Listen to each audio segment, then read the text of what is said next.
Sudrajat, pembuat es kue yang selama ini dikenal warga, mendadak jadi sorotan. Dalam video yang beredar viral menunjukkan ada oknum polisi dan TNI yang menuding Sudrajat menggunakan spons dalam proses pembuatan es kue yang dijualnya. Hal ini pun memicu berbagai reaksi publik lantaran tudingannya tidak terbukti. Sebenarnya bagaimana kronologinya dan ada apa di balik oknum-oknum salah tangkap seperti ini? Kita bahas ya.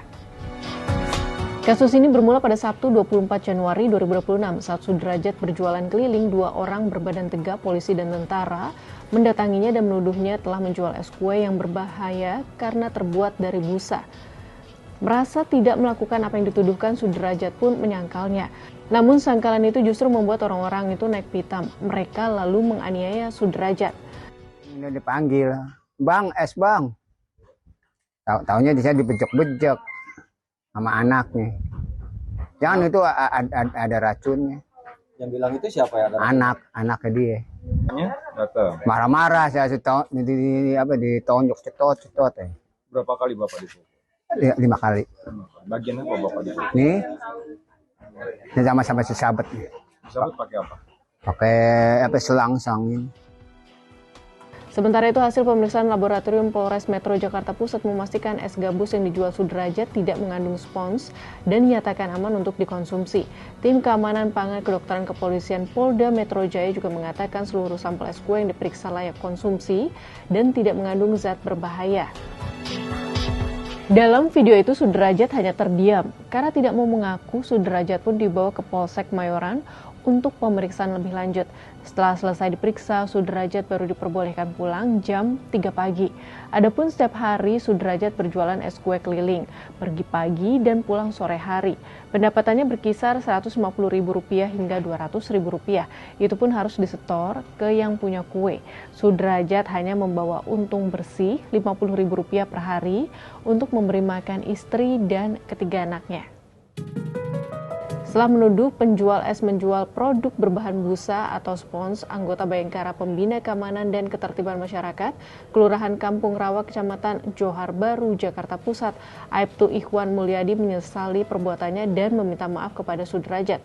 Ikhwan menyebut tindakannya tidak untuk menyudutkan Sudrajat sebagai penjual, tetapi untuk mengedukasi warga agar tidak ada konsumen yang dirugikan dan memastikan masyarakat merasa aman dalam membeli makanan di lingkungannya. Dalam situasi tersebut, ia mengaku hanya berusaha menjalankan tugas dengan cepat untuk mencegah potensi bahaya.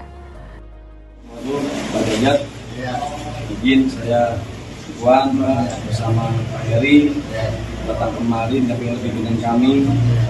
Ingin Pak, mohon maaf saja Pak atas kecelakaan yang terjadi. Tidak ada niat untuk melakukan Bapak. Bapak Ridho Pak, tidak bisa Pak. Insya Allah depannya Pak ya.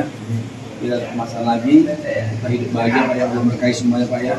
Masih Pak Jajat, ya Ibu, masih. Mungkin Pak, kita sebagai babi Sultan Panjang, saya minta maaf dari dalam hati yang paling dalam ke Pak Derajat karena ada kesalahan di wilayah Pak. Iya. Sebelumnya terima kasih. Saya mengucapkan paling dalam Pak. Iya. Maaf ya Pak. Sama. Iya Pak. Terima kasih Pak. Kasus salah target dan salah tangkap polisi bukan kali ini saja. Sebelumnya FR, 32 tahun, warga desa Mandesan, Kecamatan Selopuro, Kabupaten Blitar, Jawa Timur, ditangkap pada 21 Agustus 2025 atas tuduhan pemerkosaan. Namun ia lalu dilepas 24 jam kemudian. FR kemudian melaporkan 4 anggota Polres Blitar pada 27 Agustus 2025. Selanjutnya, pada Oktober 2025, 5 orang diduga menjadi korban salah tangkap oleh Polres Magelang Kota di kasus demonstrasi Agustus. Terkait hal ini, Ketua Perhimpunan Bantuan Hukum dan HAM Indonesia atau PBHI, Julius Ibrani mengatakan, persoalan asal tangkap sudah sering terjadi bahkan dilakukan secara sistematis. Julius menyebut ada komando struktural untuk melakukan operasi yang dinamakan dengan tukar kepala. Jadi orang yang tidak bersalah kemudian disiksa, dipukuli, diancam, dianiaya, dan segala macamnya yang banyak juga menyebabkan kematian untuk ditukarkan menjadi pelaku yang sebenarnya. Yang menjelaskan pelaku kejahatan biasanya menyuap agar tidak ditindak oleh kepolisian yang kemudian bertransformasi menjadi mitra kerja. Sahabat Kompas, arogansi aparat kepada warga muncul saat oknum aparat menyalahgunakan wewenang dan kemampuannya untuk kepentingan tertentu. Dari kasus ini, sanksi tegas seharusnya juga diberikan agar kejadian sewenang-wenang dan cenderung melawan hukum tidak terulang, tidak cukup hanya dengan permintaan maaf.